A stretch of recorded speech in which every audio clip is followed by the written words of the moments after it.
ये जानते हुए कि पर्व और त्योहार उत्साह और उमंग का समय होता है, हर हिंदू परिवार जुड़ता है, साल भर की अपनी पूंजी को इस उत्साह के साथ समाज के साथ मिल बांट करके अपनी खुशी को मनाता है।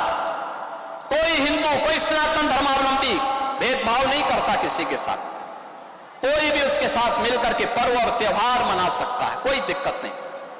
लेकिन पर्व और त्योहारों में व्यवधान,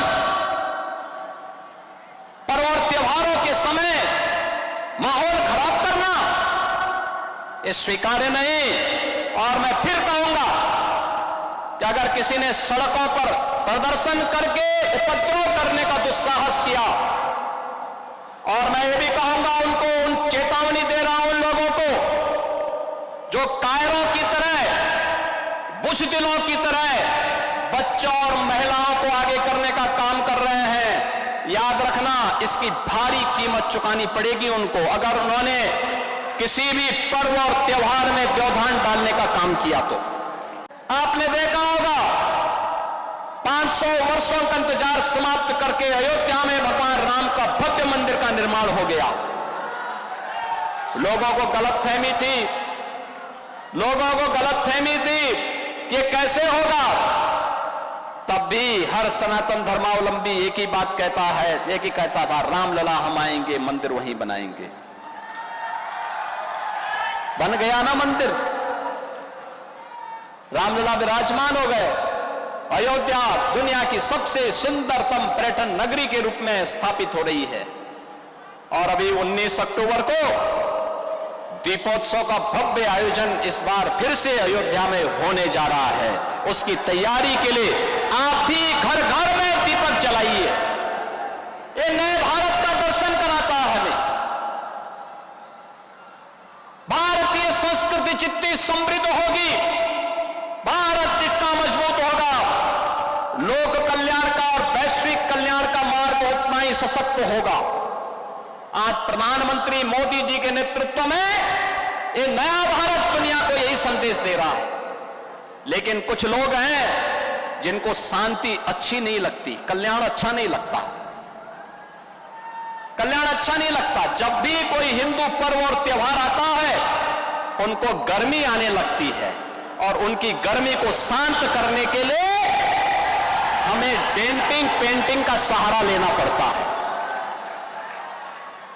बहनों और भाइयों, आपने देखा होगा महापुरुष किसी भी परंपरा में हो उनका सम्मान होना चाहिए। आस्था अंतःकरण का विषय है, प्रदर्शन का विषय नहीं हो सकता। जिसकी जो आस्था है अपनी आस्था के अनुसार अपने कार्यक्रमों को संपन्न करे, किसी को आपत्ति नहीं होगी। लेकिन आस्था के नाम पर तोड़फोड़ करोगे, आस्था के नाम पर आगजनी करोगे, आस्था के नाम पर राह चलते हुए नागरिकों पर हमला करोगे, बेटियों का जीना हराम करोगे और व्यापारियों के प्रतिष्ठानों पर आगजनी करोगे, पुलिस पर हमला करोगे, तो छेड़ोगे तो फिर छोड़ेंगे भी नहीं, और एक बार छोड़ेंगे नहीं तो फिर छोड़ोगे भी कभी नहीं। एक तरफ इस्लाम के में कहते हैं कि हम बुत परस्ती का विरोध करते हैं, ये उनका विषय है, उनका दर्शन है, उनकी फिलॉसफी है। हम तो मूर्ति पूजक हैं, हम मूर्ति पूजक हैं, भगवान की उपासना करते हैं। साकार ब्रह्म का भी और निराकार ब्रह्म की भी उपासना सनातन धर्म की इसकी इजाजत देता हमें। और इस्लाम का अनुयायी कहता है कि हम बुत परस्ती का विरोध करते हैं, उससे वे नफरत करते हैं।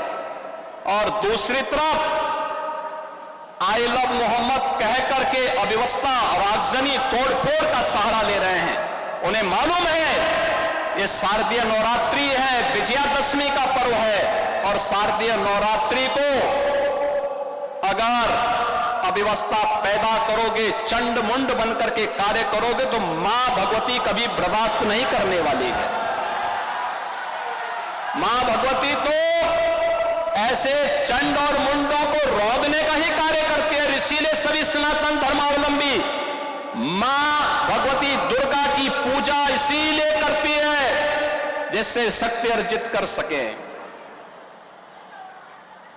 आपका उपासना आपका विषय, अंत का विषय नहीं होना चाहिए। और इसीलिए हम लोगों ने कहा कि धर्मस्थलों पर माइक बंद होने चाहिए, अपने परमिसेस में आप बजाइए, दूसरों का जीना हराम बंद करिए। और ये प्रतिबंध उत्तर प्रदेश में यथावत रहेगा, यथावत रहेगा।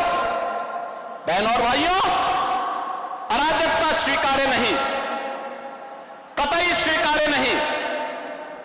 हम सम्मान सबको देंगे, सुरक्षा सबको देंगे, लेकिन अगर किसी ने सुरक्षा के साथ खिलवाड़ करने का दुस्साहस किया, निर्दोष नागरिकों पर हमला किया, बेटी की सुरक्षा और व्यापारी के प्रतिष्ठानों में आगजनी करने का दुस्साहस किया, तो उसको ही नहीं, उसकी कई पीढ़ियों के सामने ऐसी कार्रवाई करेंगे कि उनके लिए एक नजीर बन जाएगा।